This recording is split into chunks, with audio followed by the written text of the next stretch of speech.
Hello दोस्तों, आज की इस वीडियो में हम लोग देखने वाले हैं टेंसेज एंड देयर फॉर्म, यानी कि टेंस और उनके रूप के बारे में। तो चलिए हम लोग देखते हैं filling in correct form of the verb, यानी कि क्रिया के सही रूप को कैसे हम लोग कोई भी सेंटेंस में भरते हैं। तो हम लोग इस वीडियो में समझने वाले हैं केवल प्रेजेंट इंडेफिनिट टेंस के कॉन्सेप्ट के बारे में, यानी कि कब हम लोग समझेंगे कोई भी सेंटेंस दिया रहेगा कि उसमें प्रेजेंट इंडेफिनिट टेंस का रूल को आप लगाएंगे। ठीक है, तो चलिए हम लोग इसको स्टार्ट करते हैं रूल को।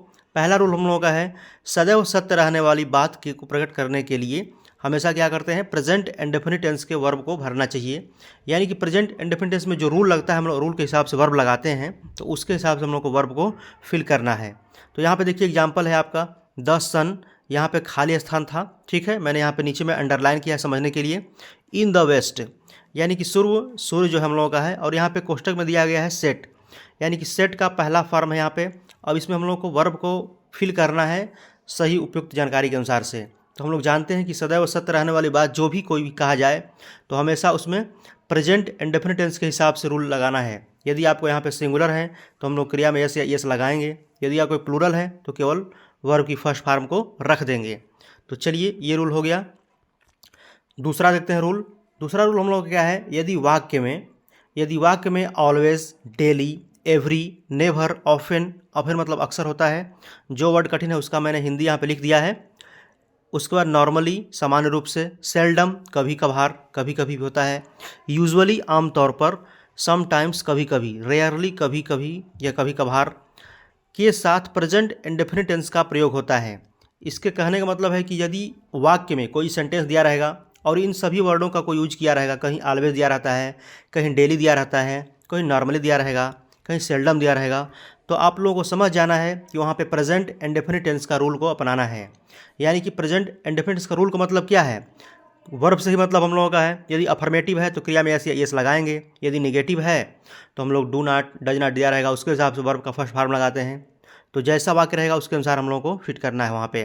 तो देखिए यहाँ पे Raju usually goes to bed at 10 PM, यहाँ पे गो दिया हुआ है, यानी कि राजू आमतौर पर रात 10 बजे सो जाता है, यानी बिस्तर पर चला जाता है, कहने का मतलब है। तो यहाँ पे देखिए यूजुअली आ गया, इससे भी पकड़ ले रहे हैं आप।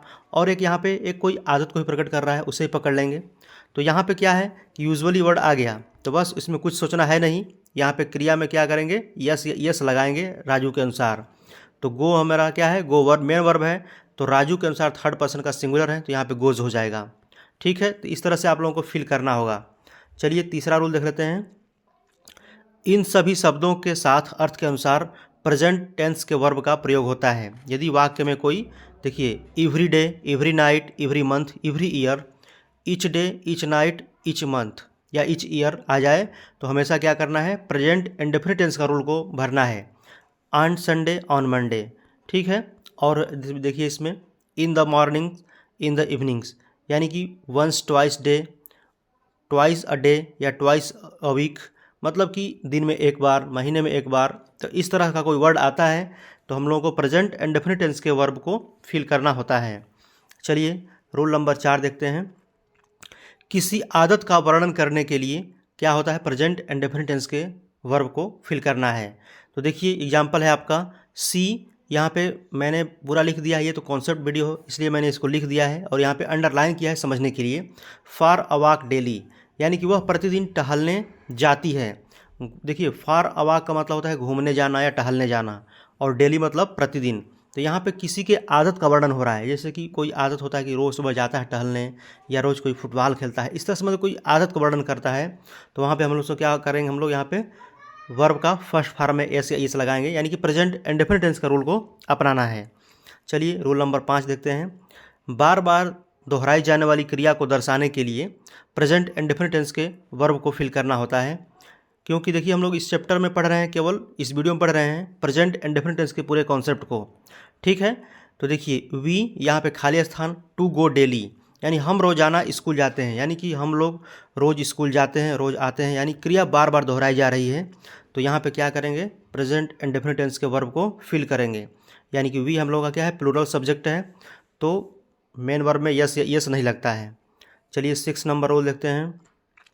इस टेंस का प्रयोग पजेशन को व्यक्त करने के लिए किया जाता है। पजेशन मतलब होता है अधिकार।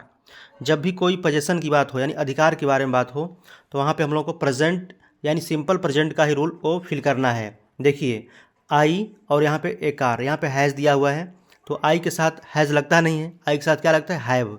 आई हैव अ कार यानी मेरे पास एक कार है। तो यहाँ पे इसको पोजीशन के बारे में बात किया गया, यानी अधिकार के बारे में बात किया गया है, यानी कार पर मेरा अधिकार है। तो देखिए इसमें अगर पूछा है कोई आपसे कि आई हैव ए कार किस टेंस में है, तो बहुत लोग गलती कर देते हैं, बोलते हैं प्रेजेंट परफेक्ट में है। ऐसा बात नहीं है, ये सिंपल प्रेजेंट में सेंटेंस होता है हम लोगों का, ठीक है, क्योंकि यहाँ पे मेन वर्ब नहीं है। अगर प्रेजेंट परफेक्ट रहता तो हैव के साथ वर्ब की थर्ड फॉर्म को दिया रहता। चलिए दूसरा example, this pen belongs to me, यानी बिलोंग दिया है यहाँ पे भरने के लिए, तो पेन मेरा अकेला है तो बिलोंग्स करेंगे और टू मी, यानी कि यह कलम मेरी है, यानी यह कलम पर मेरा अधिकार है। तो बिलोंग्स टू का मतलब ये भी क्या होता है, पोजीशन के लिए यूज किया जाता है। तीसरा एग्जाम्पल इसका है, ही ऑन्स अ बिग बिल्डिंग, यहाँ पे ओन दिया गया है, यानी कि ही के अनुसार यहाँ पे ओन में यस लगाया गया है, ठीक है, यानी कि वह एक बड़ी इमारत का मालिक है, यानी वह एक बड़ी मकान का मालिक है, यानी कि उसका खुद का क्या है, मकान है वो। तो यहाँ पे ऐसे सिचुएशन देता है तो हम लोग को प्रेजेंट इंडेफिनिट टेंस के वर्ब को फिल करना होता है। चलिए 7 नंबर, इन सभी क्रिया का प्रयोग सिंपल प्रेजेंट टेंस में होता है। जैसे देखिए वर्ब का फर्स्ट फॉर्म हम लोग को यहाँ पे दिया हुआ है, तो इज़ एम आर बी, यानी बी के फॉर्म भी होता है हम लोगों का is am are was verb ना, लेकिन यहाँ पे क्या है, केवल फर्स्ट फॉर्म को अपनाना है कि कब हम लोग प्रेजेंट इंडेफिनिट टेंस में रूल को फिट करते हैं। तो यहाँ पे देखिए इज़ एम आर बी आ जाएगा, हैज़ हैव डू डज, इनका हमेशा प्रयोग करना होता है प्रेजेंट, यानी सिंपल प्रेजेंट टेंस में करते हैं हम लोग इसका प्रयोग, ठीक है। चलिए 8 नंबर रूल देखते हैं, शेड्यूल क्रिया के लिए, कोई शेड्यूल हो मतलब कब टाइम पे क्या होगा, तो उसके लिए हम लोग को प्रेजेंट इंडेफिनिट टेंस के रूल को भी फिल करना होता है।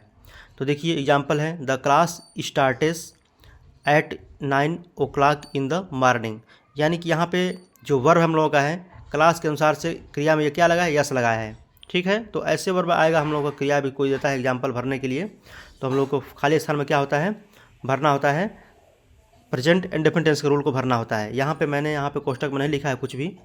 चलिए आगे देखते हैं, 9 नंबर क्वेश्चन है आपका, किसी भविष्यकालीन निश्चित कार्यक्रम के साथ जो किसी टाइम टेबल के अनुसार हो, ठीक है, यानी कि कोई फिक्स प्लान हो कोई हम लोगों का, जैसे कि द ट्रेन, अब यहाँ पे एट 4 PM, यहाँ पे लीव दिया है, ठीक है, LEAVE, ठीक है, मैंने यहाँ पे लिखना भूल गया है, लेकिन यहाँ पे अंडरलाइन किया है वर्ब को समझने के लिए। तो लीव मतलब होता है जाना या, ठीक है, तो यहाँ पे क्या होगा, ट्रेन कब खुलेगी, 4:30 बजे, यानी कि बात हो रहा है बाद की, यानी कि क्या भविष्यकालीन, भविष्य के बारे में बात हो रहा है कि जो ट्रेन है वो कब खुलेगी, हम लोग अपना टाइम टेबल के अनुसार बताया जा रहा है यहाँ पे। तो यहाँ पे देखिए लीव, ट्रेन के अनुसार क्या करेंगे, लीव में यस लगा देंगे, लीव्स, यानी ट्रेन लिव्स एट 4 PM। उसी तरह से देखिए, यानी ट्रेन शाम 4:30 बजे रवाना होगी, कहने का मतलब ये है इसका। दूसरा एग्जाम्पल है, क्लासेस बिगेन नेक्स्ट मंडे, यानी क्लास यहाँ पे बहुवचन दिया हुआ है, इसलिए यहाँ पे क्रिया का फर्स्ट फॉर्म लगाया गया है। क्रिया में यस या यस नहीं लगाएंगे, जब प्लूरल सब्जेक्ट हम लोग का रहता है तो क्रिया में यस या यस नहीं लगाते, यानी कक्षाएं अगले सोमवार से शुरू होगी। चलिए आगे देखते हैं 10 नंबर रूल, भविष्य में घटित होने वाली किसी योजना को प्रदर्शित करने के लिए, यानी भविष्य में कोई घटना घटित होने वाला है उसकी योजना के बारे में हम लोग को जानते हैं पहले से, तो वहाँ पे अगर वैसा सेंटेंस भाव में दिखे तो हम लोग क्या करना है, प्रेजेंट इंडेफिनिट टेंस के रूल को लगाना है। जैसे कि यहाँ पे दिया है, the prime minister for the United Kingdom at 10 AM next Monday leave, यहाँ पे लीव दिया हुआ है, तो हम लोग को देखिए कोई प्लान के बारे में यहाँ पे मालूम चल जाएगा वाक्य पढ़ने से। तो हम लोग को क्या करना है, देखिए यहाँ पे फ्यूचर का मालूम चला है ना, भविष्य के बारे में, तो यहाँ पे क्या करेंगे, प्रेजेंट इंडेफिनिट टेंस के रूल को वर्ब को भर देंगे उसके अनुसार। तो यहाँ प्राइम मिनिस्टर हम लोगों का सिंगुलर सब्जेक्ट है, तो यहाँ पे लिव में एस लगा देंगे, ठीक है। चलिए रूल नंबर 10 देखते हैं, इसका प्रयोग कंडीशनल सेंटेंसेस के साथ होता है, कोई शर्त वाला वाक्य होता है, जैसे कि तुम यदि आओगे तो मैं तुम्हारा मदद करूंगा, यदि वह जाएगा तो मैं नहीं जाऊंगा, मतलब ऐसा सेंटेंस रहता है, कंडीशनल सेंटेंस बोलते हैं उसको, शर्त वाला वाक्य बोलते हैं। तो ये हमेशा इफ़ और व्हेन से स्टार्ट होता है। तो देखिए जो सेंटेंस इफ़ वाला होता है ना, इसको हमेशा क्या करते हैं, प्रेजेंट इंडेफिनिट टेंस के रूल से हिसाब बनाते हैं, यानी जो सब ऑर्डिनेट क्लॉज इसको बोलते हैं, और जो मेन क्लॉज होता है, प्रिंसिपल क्लॉज होता है, उसको हम लोग को फ्यूचर इंडेफिनिट टेंस के हिसाब से बनाते हैं। जैसे यहाँ पे देखिए एक हिंदी में एग्जाम्पल मैंने लिखा है, यदि वह मेरे पास आएगा तो मैं उसकी सहायता करूँगा। तो ये यदि वाला जो देखिए लास्ट में गागी तो है, लेकिन इसको बनाएं कैसे, प्रेजेंट इंडेफिनिट टेंस के हिसाब से बनाया जाता है। इसका रूल यही होता है, यदि वह मेरे पास आएगा, तो यदि लगा है यहाँ पे तो इफ़ लगाएंगे, इफ़ ही कम्स। देखिए यहाँ पे ही के अनुसार क्या लगा, कम्स लगा है टू मी। उसके बाद कामा लगाना है, तो के लिए क्या करना है, कामा लगाया जाता है।